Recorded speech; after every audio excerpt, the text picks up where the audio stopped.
Buen día, hermanos, bienvenidos nuevamente a Ministerio Palmoni. El día de hoy me gustaría compartir con todos ustedes un nuevo tema de nuestra serie de Apocalipsis 12 que hemos titulado La Gran Batalla en el Cielo. Este vendrá a ser el cuarto estudio de nuestra serie y antes de comenzar les invito a que me acompañen a realizar una oración. Padre Celestial, te damos las gracias en este día por la oportunidad que nos das de poder abrir tu palabra. Te pedimos, oh Dios, que por favor nos puedas guiar a toda verdad, nos puedas dar entendimiento y sabiduría sobre estos textos para que los podamos comprender y de esta manera seguir creciendo en el conocimiento tuyo, oh Dios. Te pedimos perdón también, Padre, si hemos pecado contra ti, si en algún momento nuestra mente o nuestras acciones han llevado a blasfemar tu buen nombre. Te pedimos que nos perdones, Señor, y asimismo te pedimos de manera especial por las personas que se encuentran enfermas en estos momentos. Te agradecemos por todas estas cosas, Padre, no en nuestros méritos, pero sí en los méritos de nuestro Señor Jesucristo. Amén. Muy bien, mis hermanos, antes de comenzar con nuestro estudio, como tenemos esa costumbre también, vamos a leer los pasajes que vamos a estudiar en este tema. Apocalipsis 12, los versos 7 al 11. Recuerden que en los 3 estudios anteriores estuvimos analizando los versos del 1 al 6 y estuvimos viendo la historia que hay detrás de todos esos pasajes, el cumplimiento. Ahora vamos a analizar los versos del 7 al 12 y vamos a ver que la historia tiene un giro inesperado, puesto que lo que estuvimos viendo al inicio eran eventos que estaban ocurriendo precisamente en la tierra, pero ahora el conflicto que estuvimos viendo en la tierra ahora nos los va a transportar hacia el cielo. Y es aquí donde vemos en el verso 7 lo siguiente: y hubo una gran batalla en el cielo, Miguel y sus ángeles luchaban contra el dragón, y luchaban el dragón y sus ángeles, pero no prevalecieron, ni fue hallado ya el lugar de ellos en el cielo, y fue lanzado fuera aquel gran dragón, la serpiente antigua, llamada Diablo y Satanás, el cual engaña a todo el mundo. Fue arrojado en tierra, y sus ángeles fueron arrojados con él.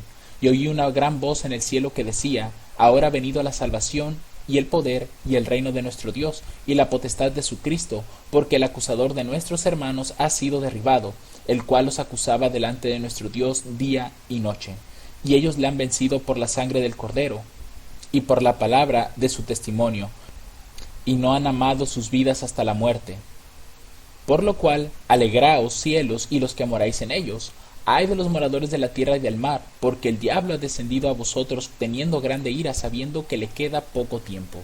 Entonces, estos van a ser los pasajes que vamos a estar analizando aquí. Cometí un pequeño error, era hasta el versículo 12, pero todo esto es lo que vamos a estar estudiando en este estudio. Vamos a ver dónde se está llevando a cabo esta batalla, quiénes son las personas que están apareciendo aquí y saber si esto es algo simbólico o fue algo literal en el cielo, o está ocurriendo aquí en la tierra después de los eventos que vimos de los versos 1 y 6. Así que vamos a comenzar primeramente con Apocalipsis 12:7. Vemos que hubo una gran batalla en el cielo. Es decir, los eventos que nosotros estamos viendo en Apocalipsis 12 realmente nos están hablando de dos lugares, de la tierra y del cielo. Y nosotros sabemos que en realidad todo este conflicto con el pecado no comenzó aquí en la tierra, en el Edén. De hecho, nosotros ya tenemos una serie sobre la ley de Dios donde estuvimos analizando todos esos puntos, que realmente el conflicto no inició en el Edén, el conflicto viene desde el cielo. Y parece ser que Apocalipsis 12:7 nos está narrando precisamente el comienzo de ese conflicto y cómo fue que descendió aquí en la tierra. Dice aquí que Miguel y sus ángeles luchaban contra el dragón, y luchaban el dragón y sus ángeles. Aquí vemos dos bandos solamente, Miguel y sus ángeles, y el dragón y sus ángeles. Pero ¿quién es Miguel y quién es el dragón? Bueno, algo que nosotros vamos a notar a lo largo de la Biblia es que Miguel siempre está apareciendo. Daniel 10, versos 13 y 21, notemos lo siguiente. Dice: mas el príncipe del reino de Persia se puso contra mí 21 días. Y he aquí Miguel, el mismo Miguel que encontramos en el verso 7 del Apocalipsis 12, uno de los principales príncipes, vino para ayudarme. Y yo quedé allí con los reyes de Persia. Pero yo te declararé lo que está anotado en la escritura de la verdad. Y ninguno hay que se esfuerce conmigo en estas cosas, sino Miguel vuestro príncipe. Es decir, parece ser que Miguel siempre tiene su aparición para luchar contra alguien. En este caso, en Daniel 10, al parecer está luchando contra el príncipe del reino de Persia. Más adelante vamos a ver quién es ese príncipe. En Apocalipsis 12, Miguel está luchando contra el dragón. Es decir, parece ser que es una lucha de uno contra uno. Pero veamos otro pasaje, Daniel 12:1. Y en aquel tiempo se levantará Miguel, el gran príncipe que está por los hijos de tu pueblo, y será tiempo de angustia, cual nunca fue después que hubo gente hasta entonces, mas en aquel tiempo será libertado tu pueblo, todos los que se hallen escritos en el libro. Aquí hay un dato bastante importante. Al parecer, este Miguel es un gran príncipe, y es un príncipe que está de parte de los hijos de tu pueblo. Aquí Gabriel se está dirigiendo a Daniel. Por tanto, estos hijos de tu pueblo deben de ser todas aquellas personas que creen en Cristo. Por tanto, podemos ver que Miguel está de parte de los hijos de Dios. Ahora bien, veamos otro pasaje, Judas capítulo 1 verso 7. Notemos ahora contra quién está luchando aquí. Dice, pero cuando el arcángel Miguel contendía con el diablo, disputando acerca del cuerpo de Moisés, no se atrevió a usar juicio de maldición contra él, sino que dijo, el Señor te reprenda. Lo que observamos ahora es que Judas 1.9 nos está diciendo que Miguel siempre lucha contra el diablo. Incluso el mismo contexto de Apocalipsis 12, porque más adelante vamos a ver ese versículo, menciona que Miguel lucha contra el dragón, aquella serpiente antigua que se llama Diablo y Satanás. Por tanto, nosotros estamos observando aquí cómo Miguel tiene una lucha constante contra el dragón, contra Satanás directamente. Pero ¿quién es Miguel? Vamos a ver otro texto, Lucas capítulo 10 versos 17 a 18. Aquí prácticamente ya nos da una noción de quién es Miguel. Dice, y volvieron los 70 con gozo diciendo, Señor, aquí estos 70 se dirigían a Cristo, Señor, aún los demonios se nos sujetan en tu nombre. Y él les dijo, yo vi a Satanás caer del cielo como un rayo. Noten qué interesante es este dato que nos está dando Cristo. Él vio precisamente cómo Satanás caía del cielo, y fue precisamente en esta batalla que se menciona que fue lanzado fuera el gran dragón, la serpiente antigua que se llama y Diablo Satanás. ¿Y contra quién estaba peleando el dragón? Precisamente contra Miguel. Quiere decir que Miguel también vio caer a Satanás del cielo como un rayo. Por tanto, estamos viendo que la identidad de este Miguel es Cristo. Pero vamos a corroborarlo con otro pasaje. Apocalipsis capítulo 3, verso 5, dice lo siguiente. Aquí recuerden que está hablando Cristo, el testigo fiel. Dice, el que venciere será vestido de vestiduras blancas, y no borraré su nombre del libro de la vida, y confesaré su nombre delante de mi Padre y delante de sus ángeles. Si ustedes recuerdan, en este capítulo 12, verso 1, menciona que Miguel está de parte de los hijos de tu pueblo, pero está de parte de ellos para liberarlos ¿de qué? De la gran angustia que van a sufrir en ese tiempo. Pero noten lo que dice la última parte. Únicamente Miguel salvará a todos los que se hallen escritos en el libro. ¿En cuál libro? Apocalipsis 3.5 nos dice el nombre de ese libro. Se llama el libro de la vida. Y es el libro que le pertenece a Cristo. Ahí están apuntadas todas las personas que confiesan el nombre de Cristo, que creen en Él, en su muerte, y han aceptado esa muerte como pago de sus pecados. Por tanto, la identidad de este Miguel, sin duda, es Cristo. Entonces el texto, el pasaje nos está diciendo que esa batalla realmente ocurrió en el cielo, entre Miguel y sus ángeles, o Cristo y sus ángeles, y Satanás y sus ángeles, aquellos que comenzaron a seguir, en este caso, al adversario. Y esta lucha, mis hermanos, esa gran batalla en el cielo, también se dio en la tierra, y esa gran batalla ocurrió precisamente en el desierto. Mateo capítulo 4 versos del 1 al 3 dice, entonces Jesús fue llevado por el Espíritu al desierto para ser tentado por el diablo. Nuevamente Miguel y el dragón se encontraron, y después que hubo ayunado 40 días y 40 noches tuvo hambre, y vino a él el tentador, y le dijo, si eres el Hijo de Dios, di que estas piedras se conviertan en pan. Nosotros ya conocemos el contexto de esta historia, pero podemos ver que realmente hubo una gran batalla también aquí en la tierra, y fue precisamente en esta batalla donde de cierta manera se iba a decidir el destino del mundo. ¿Por qué? Porque si Satanás tenía éxito en las tentaciones que le estaba presentando a Cristo, prácticamente la humanidad se hubiera perdido. Pero vemos que la fe que tenía Cristo en su Padre fue tan grande que pudo soportar las tentaciones que el adversario le estaba proponiendo. Y de paso, mis hermanos, recuerden esto, que en el nombre de Cristo podemos vencer toda tentación que se nos presente. Por tanto, tengamos fe en que todo aquello que nos ocurra es porque precisamente Dios está permitiendo tales sucesos para poder refinar nuestro carácter. Pero hay que mantenernos siempre cerca de Dios para no desmayar. Así que volviendo a este punto, mis hermanos, aquí vemos reflejado las dos grandes batallas, una en el cielo y otra en la tierra. Ahora bien, los versos del 8 al 9 dicen lo siguiente. Es aquí donde colocaba la cita de Lucas que mencionamos hace un momento. De hecho, lo voy a mostrar de una vez. Dice, pero no prevalecieron y fue hallado ya el lugar de ellos en el cielo. Es decir, el dragón y sus ángeles ya no pudieron permanecer allá. Entonces fue lanzado fuera aquel gran dragón, la serpiente antigua llamada Diablo y Satanás, el cual engaña a todo el mundo. Fue arrojado en tierra y sus ángeles fueron arrojados con él. Y es precisamente aquí donde podemos ver lo de Lucas capítulo 10, verso 17. Y él les dijo, yo vi a Satanás caer del cielo como un rayo, porque fue precisamente Cristo o Miguel quien le echó del cielo. Y de alguna manera, nosotros también podemos conectar esto con los primeros versículos que leímos de Apocalipsis 12. Los versos 3 y 4 dice, y fue vista otra señal en el cielo, y aquí un gran dragón bermejo que tenía 7 cabezas y 10 cuernos, y en sus cabezas 7 diademas, y su cola arrastró la tercera parte de las estrellas del cielo y las arrojó sobre la tierra. Y el dragón se paró delante de la mujer que estaba para dar a luz, a fin de devorar a su hijo tan pronto como naciese. Por tanto, aquí vemos también que ese dragón, que también fue arrojado con sus ángeles, esos ángeles que fueron arrastrados con él, pues fueron una tercera parte de las estrellas del cielo. Y fue precisamente esa expulsión donde nosotros vemos que ese conflicto vino a la tierra. Génesis capítulo 3 versos del 1 al 4 dice, pero la serpiente era astuta, y por eso es que aquí al dragón también se le llama serpiente antigua. ¿Por qué serpiente antigua? Porque fue el primer animal que utilizó el adversario para poder tentar a nuestros padres, la serpiente. Dice, era astuta más que todos los animales del campo que Jehová Dios había hecho, la cual dijo a la mujer, ¿con que Dios os ha dicho, no comáis de todo árbol del huerto?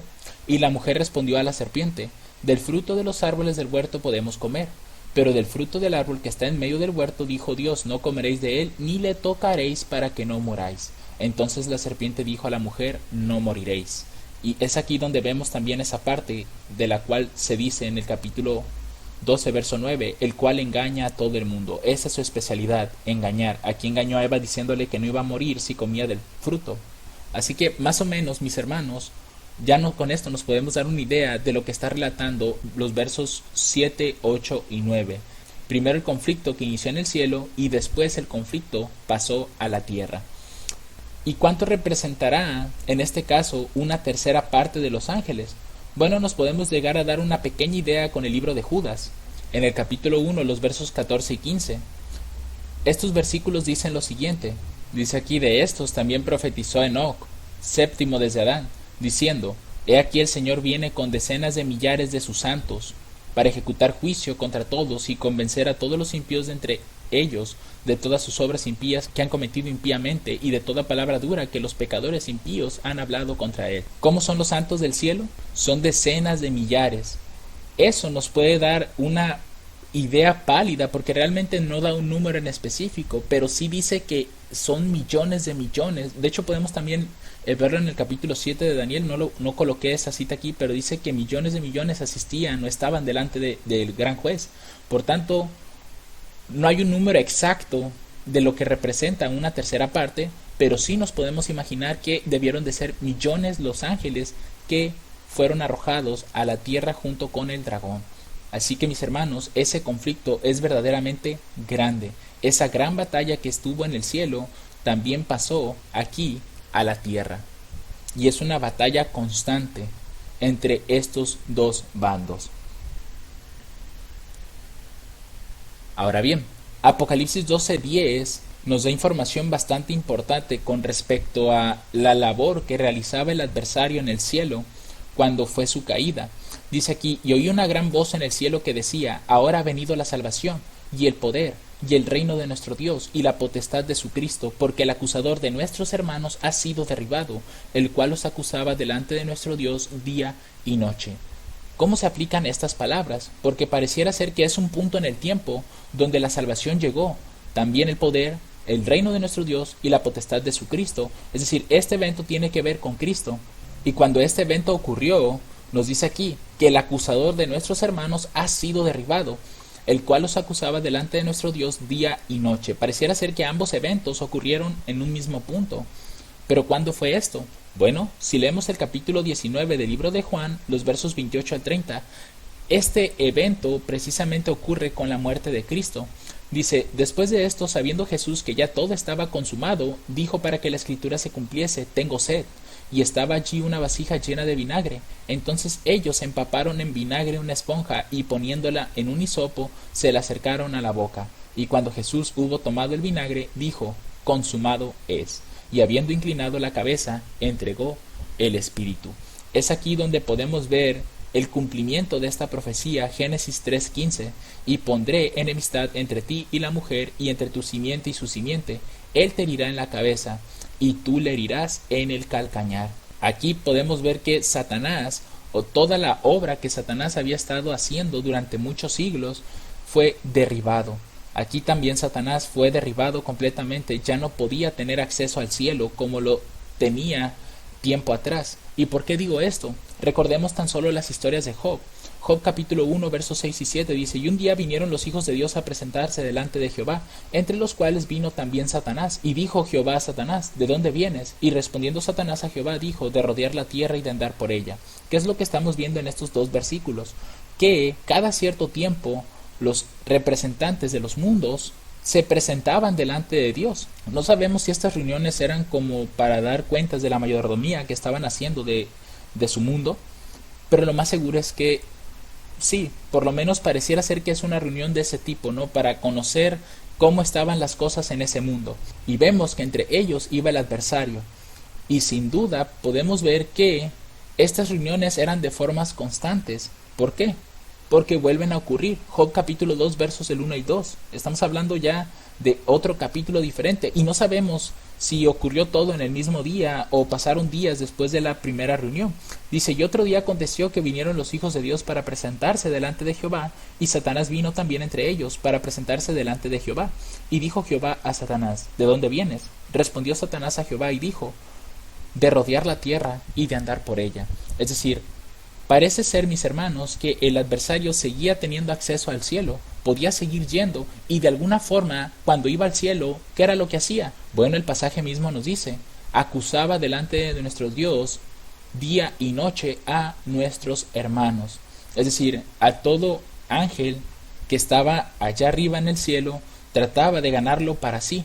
Y de las personas que estaban aquí en la tierra que aceptaban a Dios, si éstas llegaban a pecar o a tropezar por las insinuaciones que hacía el adversario, pues vemos que en el cielo comenzaba a acusarlos. Entonces, de alguna forma podemos ver que el adversario seguía yendo al cielo. Sin embargo, con la muerte de Cristo eso acabó. Fue derribado el acusador de nuestros hermanos.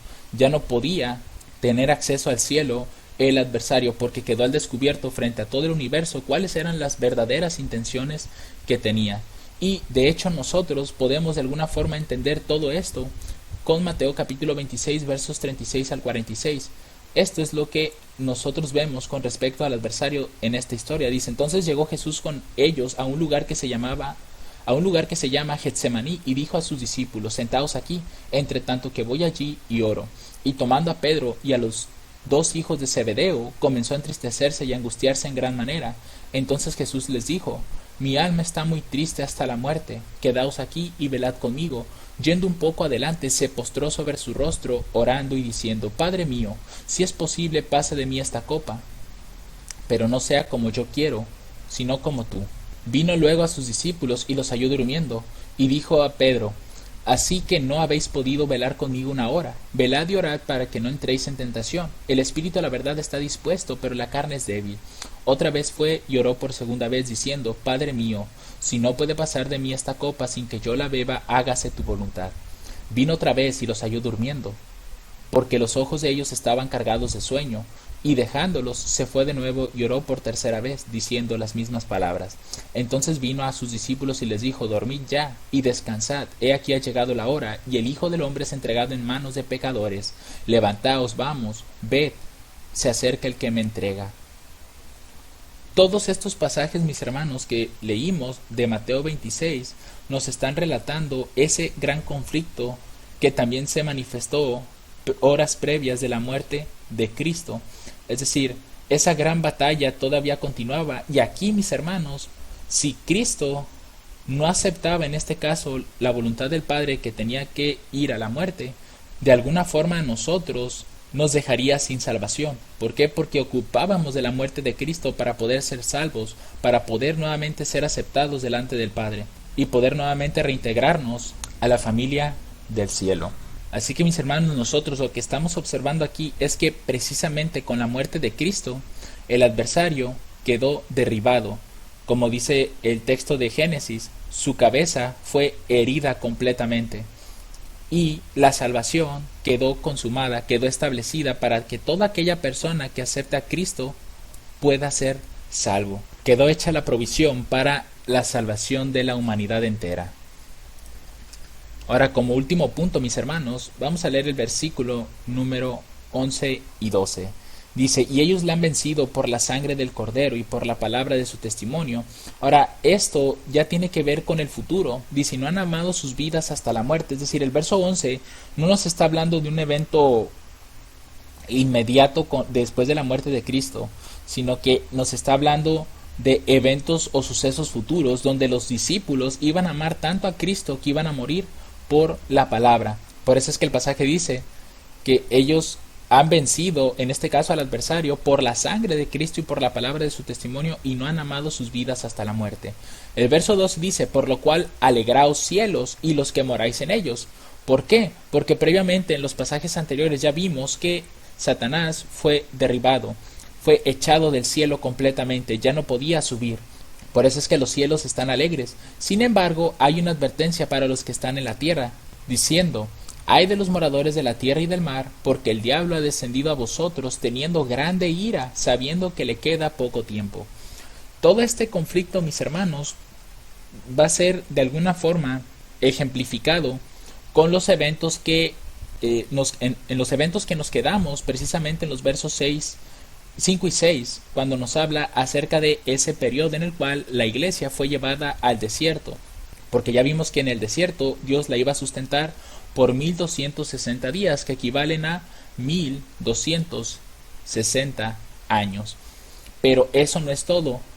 El evento que vemos aquí nosotros, mis hermanos, solo fue un pálido reflejo del gran tiempo de angustia que sufrirá el pueblo de Dios al fin del tiempo, donde realmente el adversario hará uso de todo su poder y de todo su ejército, en este caso de los ángeles que cayeron junto con él, para crear el mayor engaño jamás visto por el hombre, que es replicar la segunda venida de Cristo durante la ley dominical.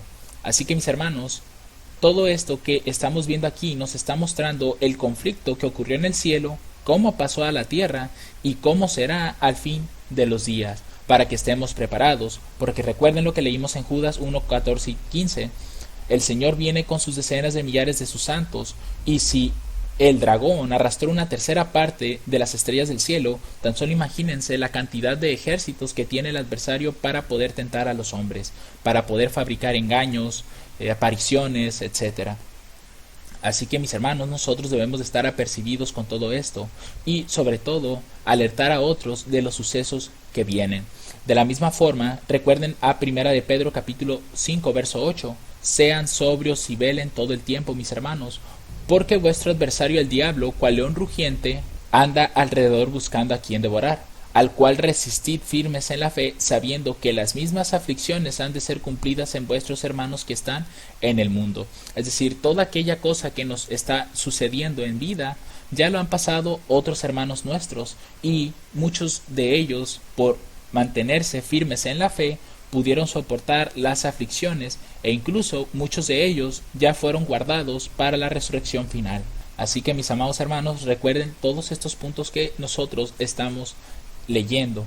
Recuerden, el verso 11 como tal nos está hablando de eventos futuros, de todas aquellas personas que han vencido en la sangre del Cordero y por la palabra de su testimonio, y no han amado sus vidas hasta la muerte. Ya todo el cielo, con la muerte de Cristo, ya saben realmente cuáles fueron las intenciones del adversario desde el comienzo. Por eso es que el cielo ya no puede ser engañado, porque ya sabe las obras del adversario. Ahora, como no puede hacer nada contra los ángeles ni contra Dios mismo, va contra la iglesia de Cristo aquí en la tierra. Por eso es que dice aquí que hay de los moradores de la tierra y del mar, porque el diablo ha descendido a vosotros teniendo grande ira, sabiendo que le queda poco tiempo. Y aún el mismo adversario lo sabe, por eso es que 2 de Pedro 3:9 dice lo siguiente: el Señor no tarda su promesa, como algunos la tienen por tardanza, sino que es paciente para con nosotros, no queriendo que ninguno perezca, sino que todos vengan al arrepentimiento. ¿Cuál es el propósito de Dios en no venir todavía? Que nuestro carácter esté perfeccionado en Cristo. Él es paciente para con nosotros, quiere que nos arrepintamos de todos nuestros males para que nuestra vida quede perfectamente escondida en Cristo y seamos como Cristo. Por eso el Señor no está tardando, Él simplemente está esperando a que todo el mundo tenga la oportunidad de poder tomar una decisión por Cristo o rechazarlo. Así que mis hermanos, lo que hemos visto del verso 7 al 12 fueron sucesos que comenzaron en el cielo y que de alguna forma el terreno de batalla se cambió al de la tierra, porque fue echado fuera el gran dragón y la serpiente antigua. Y aquí, lamentablemente, al momento de tentar a nuestros padres, ellos no soportaron la tentación, no pidieron ayuda a Dios y terminaron cayendo en sus manos. Por eso fue que Satanás se volvió el representante de nuestro mundo y él se presentaba así como los representantes de los otros mundos delante de Dios. De ahí la historia de Job, lo cual nos hace ver que el adversario, antes de la muerte de Cristo, él seguía yendo al cielo, levantando acusaciones, tratando de ganar ángeles, pero con la muerte de Cristo quedó al descubierto todas las intenciones del adversario. Ya nadie en el cielo duda de lo que es el adversario y de que realmente Dios siempre fue justo todo el tiempo. Así que mis hermanos, todo esto es lo que nos relatan los versículos del 7 al verso 12, y ya en nuestro siguiente estudio vamos a analizar los versos del 13 en adelante, porque vamos a ver que el conflicto del que se nos va a relatar es precisamente este, del 538 al 1798, los 1260 años proféticos, en los cuales la iglesia fue llevada al desierto para ser sustentada por nuestro Dios. Así que mis hermanos, si alguno tiene alguna duda, quiere realizar algún aporte con estos pasajes que hemos leído, lo puede dejar en los comentarios. Que el Señor les bendiga abundantemente. Amén.